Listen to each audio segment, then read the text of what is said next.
Let's now go to pathology. Let's discuss full or empty conditions.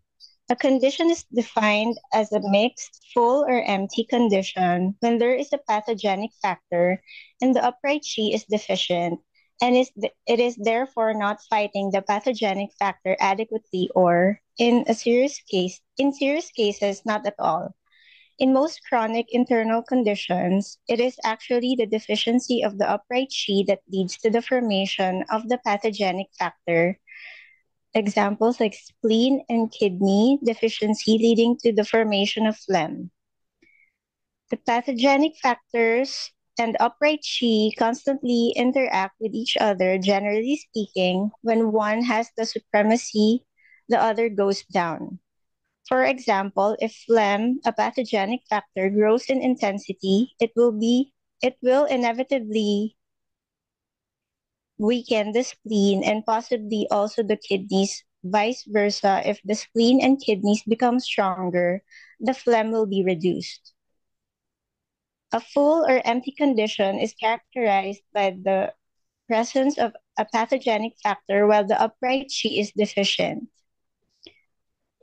In chapter 8 of the simple question says, when pathogenic factors are strong, the condition is full, the upright Qi is deprived and becomes deficient. We can hypothesize 6 different situations with differing relative strength of pathogenic factors and upright Qi. These are no pathogenic factor normal, upright Qi is to health. No pathogenic factor deficient, upright Qi is empty condition. Strong pathogenic factor, strong upright Qi is a full condition. A strong pathogenic factor deficient upright Qi is a full or empty condition. A weak pathogenic factor with strong upright Qi is a full or empty condition. And a weak pathogenic factor with deficient upright Qi is a full and empty condition.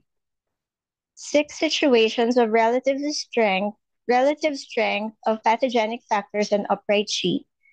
Pathogenic factor, it's none. Upright Qi is normal, and the result is health. And the pathogenic factor none, the upright Qi is deficient, and the result is empty condition. The pathogenic factor is strong, the upright Qi is strong, and the result would be full condition. If the pathogenic factor is strong, the upright Qi is deficient, the result would be full or empty condition. If the pathogenic factor is weak, the upright Qi would be strong, and the result would be a full or empty condition. And lastly, the pathogenic factor weak, the upright Qi would be deficient, and the result would be full or empty condition. Thank you for your attention.